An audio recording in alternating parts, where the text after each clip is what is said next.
আসসালামু আলাইকুম সুপ্রিয় দর্শক, আমরা এখন আছি নটরডেম কলেজের সামনে। টানা 3 দিন কয়দিন ধরেই হইতেছে যে টানা বৃষ্টির কারণে জলবদ্ধতা বেড়ে যাচ্ছে প্রতিনিয়ত। মানুষজনের হইতেছে যে জলবদ্ধতার হচ্ছে মধ্যেও জীবনযাপন করতে হচ্ছে। আপনারা দেখছেন কত কষ্ট করে মানুষজন সাইড দিয়ে ফুটপাথ দিয়ে যাওয়ার চেষ্টা করছে, কারণ হচ্ছে ঢাকার বিভিন্ন এলাকার হচ্ছে যে মেন রাস্তা বললেও চলে যে সুয়ারেজ লাইনের ঢাকনাগুলো সচরাচর থাকে না, তো কখন কোথায় হচ্ছে যে মানুষজন পড়ে যায়, তো সেটার জন্য খুবই মানুষ ভোগান্তিতে ভুগছে। কদিন ধরে ভারী বৃষ্টির কারণে ভোগান্তিতে শেষ নেই মানুষের।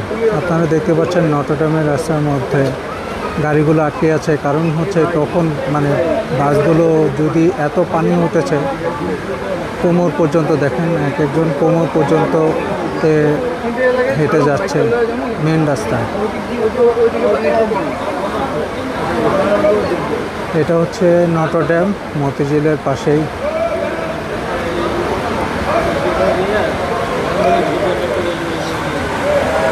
আমি এখন যে রোডটা দেখাচ্ছি এটা হচ্ছে নটরডেম থেকে মতিঝিল যাওয়ার রোড। আমার ফ্রেমে হয়তো আপনারা দেখতে পাচ্ছেন সেনা কল্যাণ বাংলাদেশ ভবন, কিন্তু যদি আমরা জাস্ট আরেকটু ঘুরে দেখাতে চাই, এটা হচ্ছে নটরডেম থেকে ফকিরফুল যাওয়ার রাস্তা। সেই একই রকম অবস্থা, মনে হচ্ছে সাগরে পরিণত হয়ে গেছে।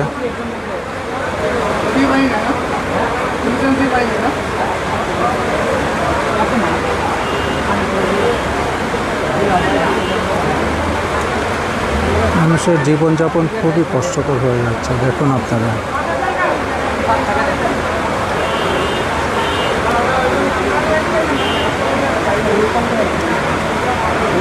সব যানজট বন্ধ হয়ে আছে গাড়িগুলো, কারণ একবার যদি গাড়ি সিলেন্সার বা হইতেছে যে কোনো রকম ইঞ্জিনে পানি ঢুকে যায়, তখন কিন্তু হচ্ছে একদম গাড়ি বন্ধ হয়ে যাবে। সেটা আসলে এখন নিয়ে যাওয়ার মতো কারণ নেই। কিন্তু সবচেয়ে বড় ব্যাপার হচ্ছে যে আমরা গলিগালাতে হইতেছে যে যেটা দেখেছি, এখানে বেশিরভাগই আমরা চোখে দেখেছি যে প্লাস্টিকের কারণে হাঁটা চলার মধ্যে যেটাই থাকে আমরা প্লাস্টিকের বস্তা। দেখেন, আমাদের ঢাকা শহরের সবচেয়ে বড় সমস্যার কারণেই হচ্ছে জলাবদ্ধতার মেন কারণ আমার মনে হচ্ছে যেটা প্লাস্টিকের কারণে। কারণ হচ্ছে এগুলো গলে না, আর ড্রেনেজ সিস্টেমগুলো হইতেছে ওইখানে গিয়ে আটকে থাকে।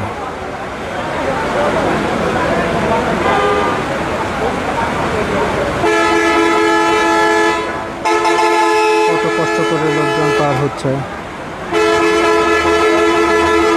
আমরা আরও কিছু দেখেছি, যেমন ধরেন গলির ভিতরে হোটেল, বাসা বাড়ি বা যে কোনো রকমের হোটেল দোকানপাটে পানি অনেক ঢুকে গেছে। সেগুলো অনেক হাঁটু সমান। এই রোড মেন রাস্তায় যদি হাঁটু সমানের উপরে পানি থাকে, তাহলে বুঝতে পারছেন যে এটা হচ্ছে যে গলির ভিতরগুলোতে কী হবে। আমি যদি আরেকটু দেখাই, এখানে হচ্ছে যে বাসের দীর্ঘ লাইন, কারণ কেউ যেতে পারছে না, কারণ কোনো রকম যদি একটু বন্ধ হয়ে যায় বাস কিন্তু এখান থেকে রেখা ছাড়া কোনোভাবে সরানো সম্ভব নয়। আমি এখন আছি নটরডেম কলেজের ফুটওভার ব্রিজের উপরে। শুধুমাত্র এখানে যে গাড়ির জ্যাম তা না, আমরা যদি আরেকটু দেখাই, এখানে বৃষ্টির জন্য অনেকেই আশ্রয় নিয়েছে। সেটার সাথে সাথে আমরা আশ্রয় নিয়েছে ছবি তোলার জন্য এখানে উঠেছি, কারণ এর থেকে নিচে নামার মতো আমাদের কোনো বিভিন্ন গিয়ারের কারণে আমাদের কাছে যেসব গিয়ার আছে সেগুলো সুরক্ষার জন্য আমরা এখান থেকে তোলার চেষ্টা করছি।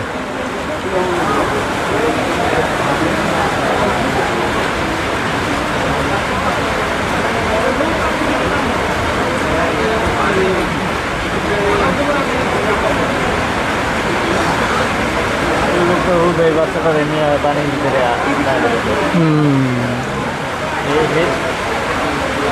ঘন্টা ঘন্টা আগে কিন্তু ওই লোকটা ওই যে বাচ্চা নিয়ে ঘুরিয়ে গেছে আবার আসে ময়লা মানে মানুষের দুর্ভোগের আসলে শেষ নেই অফিস আদালতের সময়।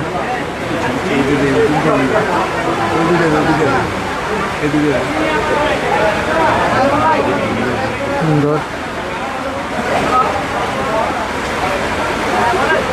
যাই হোক, আমি দেখতে পাচ্ছি এখানে যদি আপনারা আরেকটু দেখেন গাড়ি কিন্তু এখানে অনেকগুলোই বন্ধ হয়ে আছে, যেটার জন্য হচ্ছে যে বাসও আটকে আছে।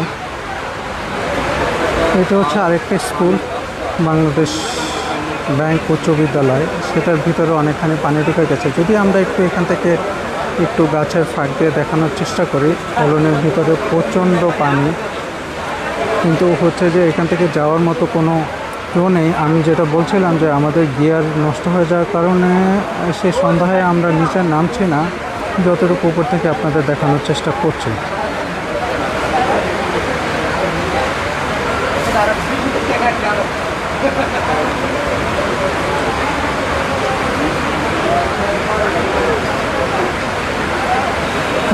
একজন বলেছে এটা কোন জায়গায়, এটা হচ্ছে নটরডেম কলেজের সামনে।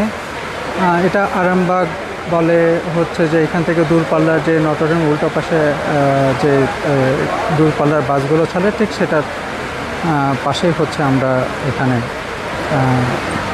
দাঁড়িয়ে আছি।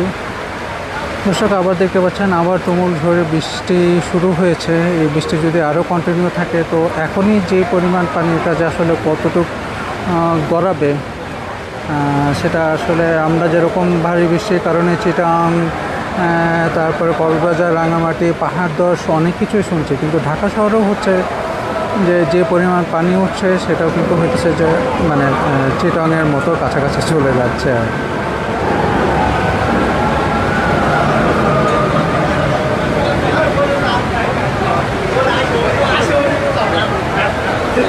দর্শক এই ছিল আজকের জন্য। পরবর্তীতে কোনো আপডেট থাকলে আবার আপনাদের সাথে সংযুক্ত হব। ধন্যবাদ, ভালো থাকবেন, আল্লাহ হাফেজ, আসসালামু আলাইকুম।